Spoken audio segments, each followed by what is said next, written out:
दिवस है और राम की सेना में शोक व्याप्त है। अब धीरे धीरे शोक कम होने लगा है, कम भी होने लगा है और बढ़ने भी लगा है। राम स्वशक्ति से चेतना में आ जाते हैं, लेकिन लक्ष्मण गहन मूर्छा में है। लक्ष्मण को देखकर राम अति भावुक हो जाते हैं। मानव का लक्षण है भावुक हो जाना मेरे राम। पशु भावुक नहीं होता है, और अगर पशु आपको भावुक होता हुआ दिखने लगे तो मान लीजिए कि वो मानव की सीमा में प्रवेश कर गया है, और मानव अगर भावुकता के क्षणों में भावुक ना हो तो मान लीजिए कि पशु हो गया है। ये पहचान है मानव। लक्ष्मण को मृत मान लिया है राम ने, और जैसे ही राम के अंदर यह क्लिक आया कि लक्ष्मण मृत हो गए हैं, थे तो वो मूर्छित, लेकिन राम को लगा कि मृत हो गए हैं। राम दीनता की स्थिति में आ गए। राम ने ये मान लिया कि अब युद्ध निरर्थक है। वो राम जो विश्व मानव है, आज इस क्षण लंका के युद्ध में शुद्ध मानव में परिवर्तित हो गए हैं। शुद्धता क्या है कि जब मानव ऐसा आचरण करने लगे जो उसके स्टेटस मर्यादा से नीचे का। ये मानव की प्रकृति है कि वो एक रूपित नहीं रह सकता, वो मोनोलिथिक नहीं रह सकता मेरे राम। और विशेष करके वो उत्कृष्ट मानव,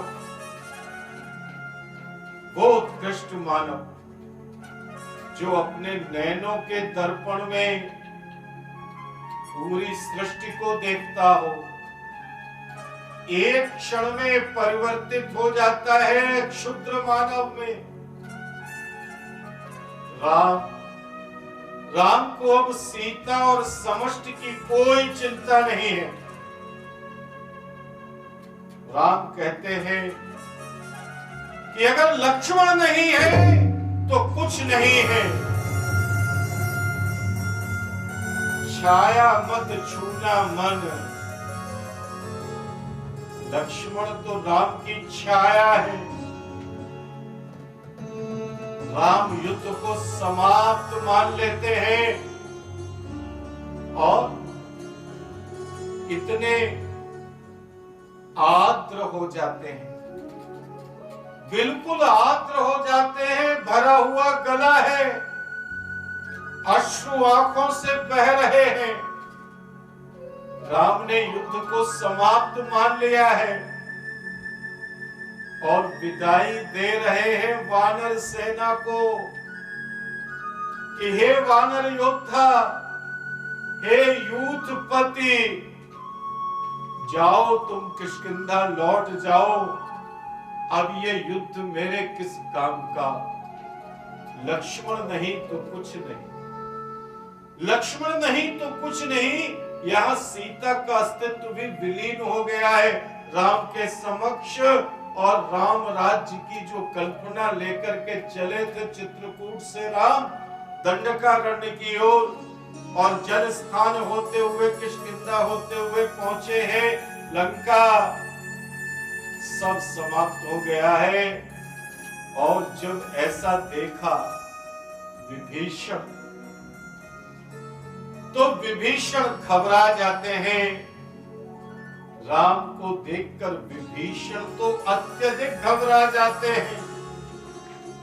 कारण विभीषण को अपना वर्तमान और भविष्य सागर की अतल गहराइयों में जाता दिख रहा है।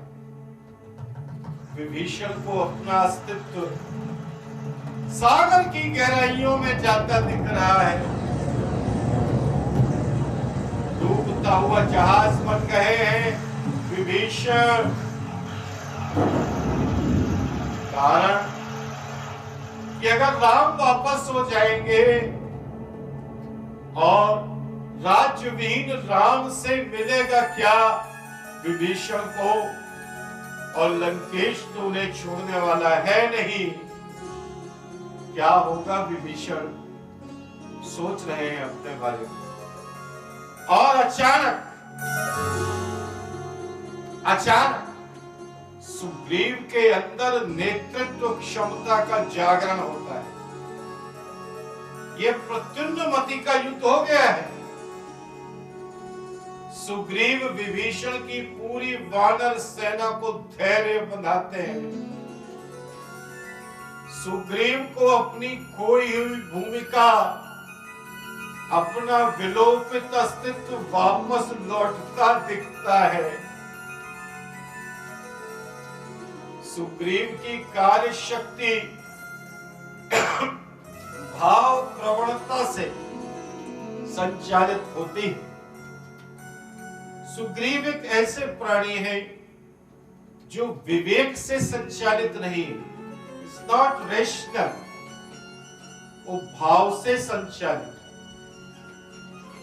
और जब ऐसी स्थितियां आती हैं जीवन के संग्राम में, तो जो नेतृत्व करता होता है, लीडर होता है, उसके साथ जितने लोग होते हैं उनका प्रत्येक कर्म स्व पर केंद्रित होता है। हर व्यक्ति अपनी भूमिका तलाशता है और खोजता है कि वो क्या करेगा और कैसे अपने को प्रमाणित करेगा। मेरे राम,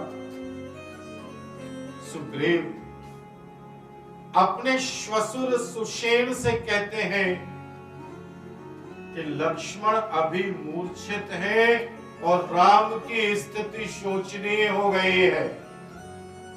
अब सुग्रीव को देखिए जरा, सुग्रीव क्या कह रहे हैं। सुषेण से कह रहे हैं कि आप इनको लेकर, किसको, राम और लक्ष्मण को लेकर किष्किंधा चलिए, इनकी चिकित्सा कीजिए, कराइए, और मैं रावण का वध करके सीता को लेकर शीघ्र ही किष्किंधा लौट आऊंगा। साहस देखिए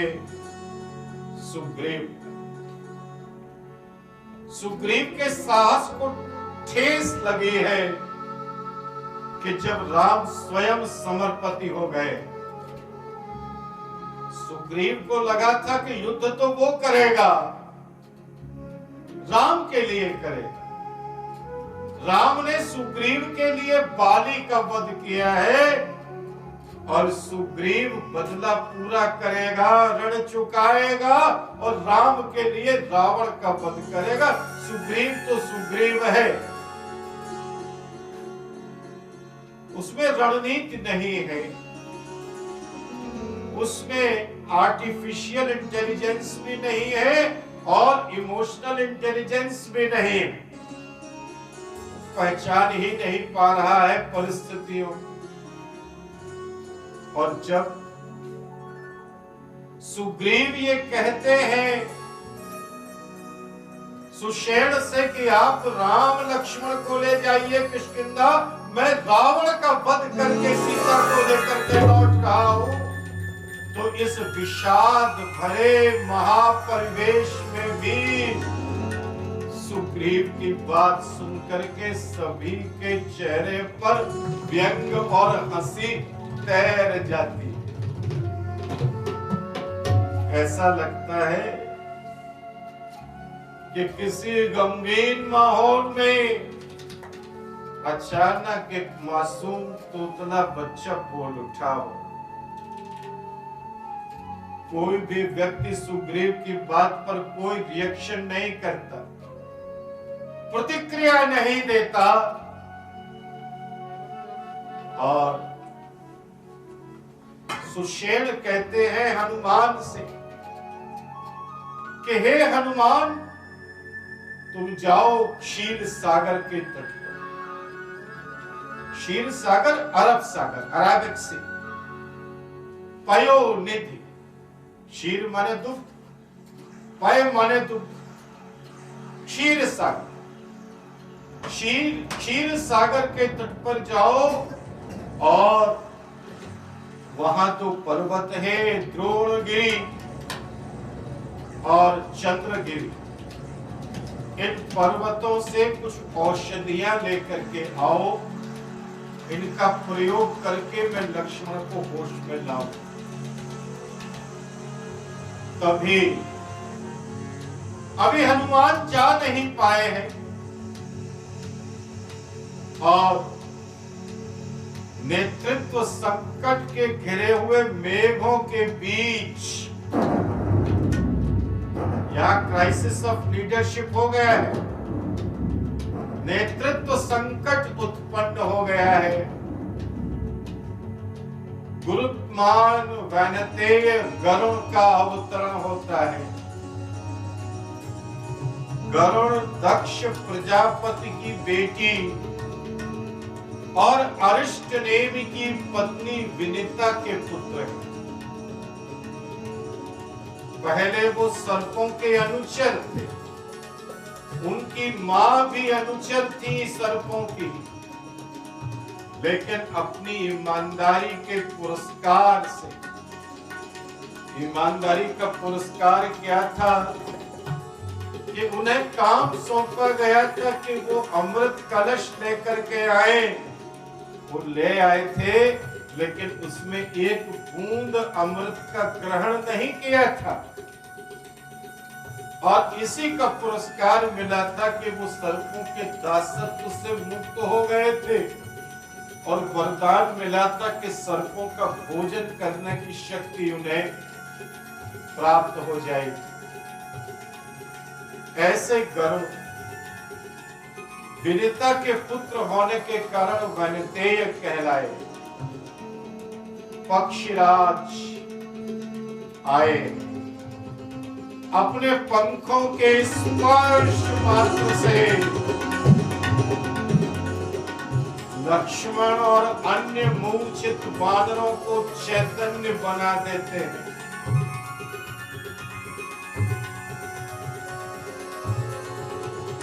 मानव है मेरे राम।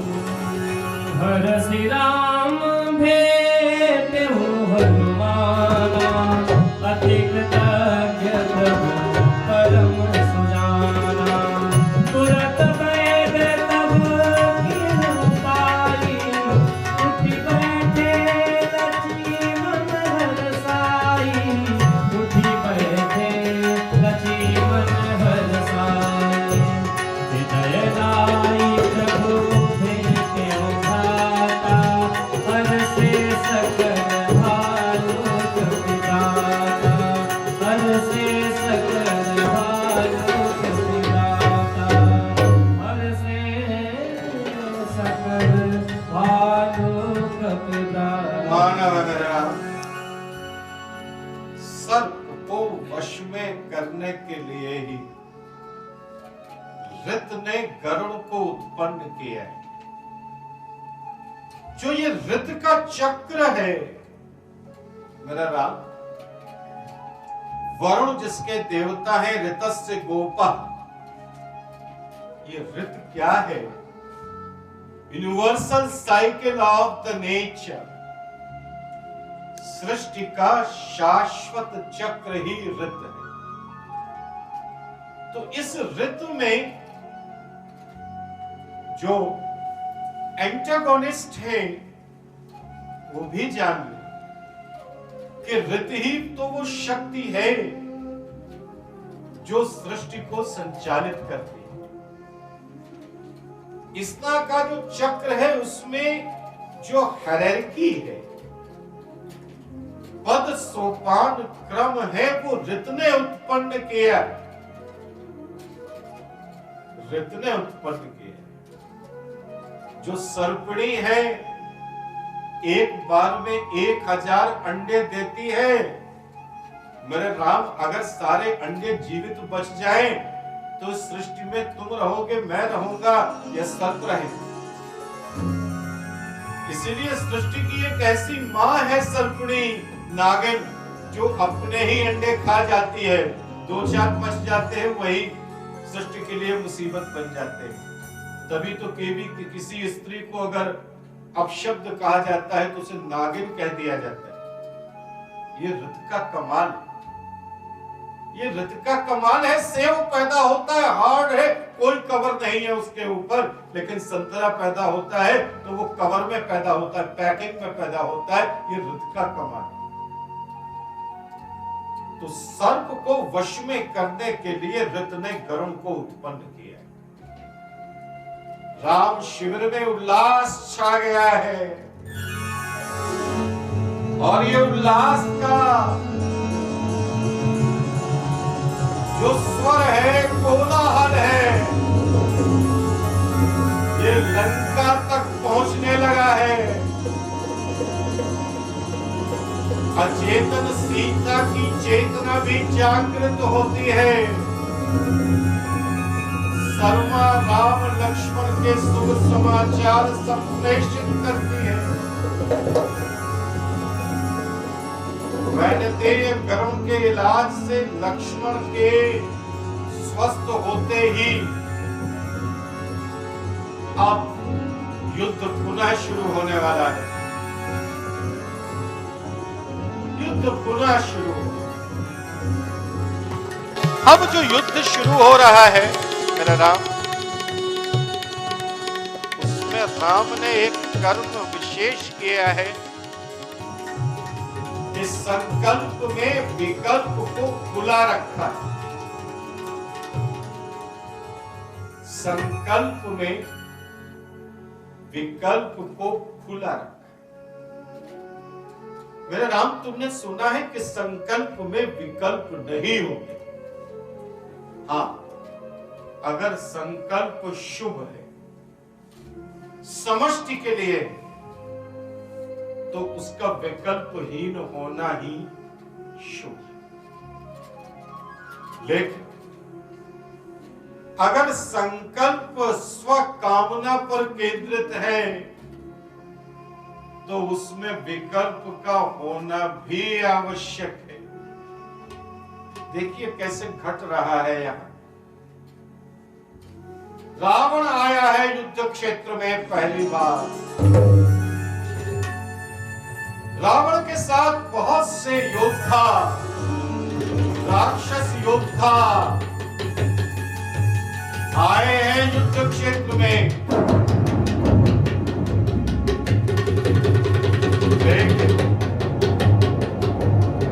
रावण ने उन्हें वापस भेज दिया है लंका की सुरक्षा के लिए। रावण युद्ध नीति जानता है। रावण अकेला ही आया है युद्ध क्षेत्र में और बढ़ रहा है राम की तरफ। हनुमान नील सुग्रीव रोकते हैं रावण को युद्ध करते हुए, लेकिन रावण तो बढ़ रहा है। और राम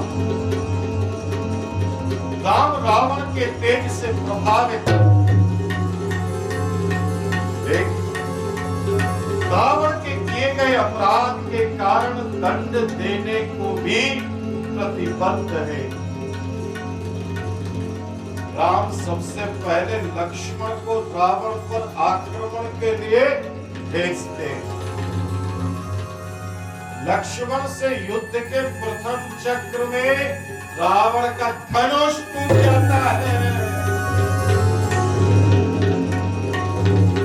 लक्ष्मण के बाणों से रावण के शरीर से कई स्थानों पर रक्त की धाराएं खूब पड़ती हैं।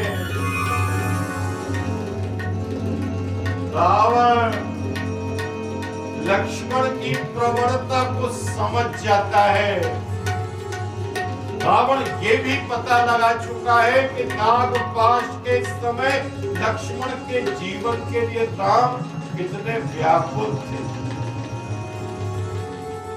राम ने तय किया है कि सबसे पहले लक्ष्मण को ही समाप्त कर देगा, क्योंकि जब लक्ष्मण ही नहीं होगा तो राम युद्ध ही नहीं कर पाएंगे और पलायन करके भाग जाएंगे।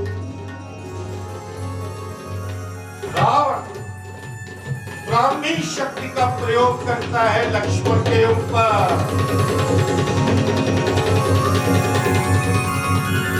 लक्ष्मण की छाती पर मार देता है रावण ब्राह्मी शक्ति। बहुत प्रयासों के बाद भी लक्ष्मण इस शक्ति से बच नहीं पाते और मूर्छित होकर गिर जाते हैं। रावण लक्ष्मण को उठाकर भागना चाहता है, सोचता है उठा ले जाएगा एक ट्रॉफी की तरीके से लक्ष्मण को लंका में, लेकिन हनुमान आते हैं पास में और मुष्टिका का प्रहार मारते हैं रावण के और रावण लक्ष्मण को उठा नहीं पाता। रावण को हनुमान के इस प्रहार से चक्कर भी आ जाता है, लेकिन संतुलित हो जाता है, संतुलित हो जाता है रावण। लक्ष्मण की चेतना भी लौट आती है। अब रावण राम के सामने है। अब रावण ठीक राम के सामने है। रावण रथ पर सवार है और राम तो अरथी है, विरथी है। हनुमान संकेत करते हैं और राम हनुमान की बाहों पर बैठ करके युद्ध शुरू कर देते हैं। हनुमान ही रथ बन जाते हैं राम के। रावण राम पर आक्रमण करने के बजाय सबसे पहले हनुमान पर आक्रमण कर देता है। हनुमान से तो रावण की भाई पुरानी शत्रुता है। राम भी एथिक्स का प्रयोग करते हैं। रावण पर एकाएक आक्रमण नहीं करते, क्योंकि रावण ने सीधे राम पर आक्रमण भी नहीं किया है, इसलिए राम रावण के रथ, सारथी, ध्वजा सब पर आक्रमण करते हैं, अलंकरण विहीन कर देते हैं रावण को।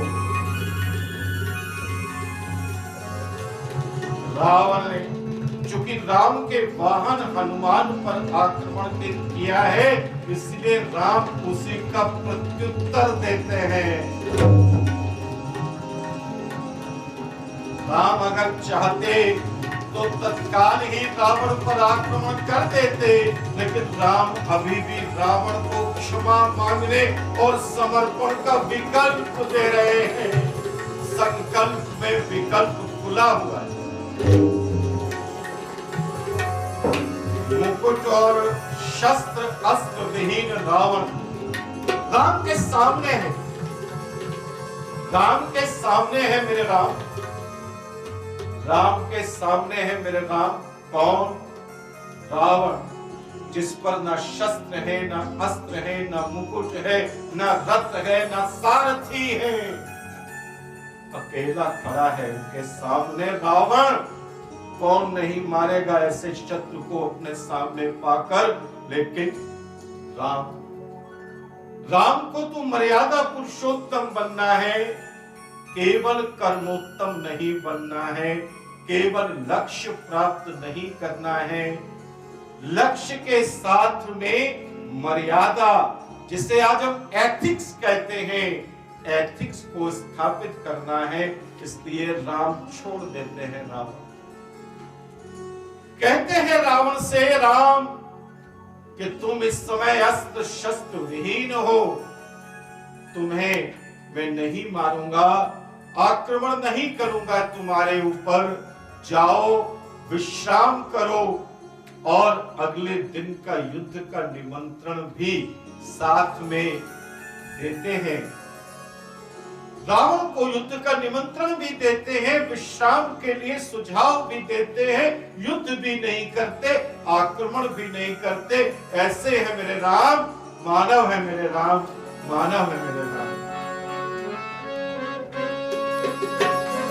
राम भाई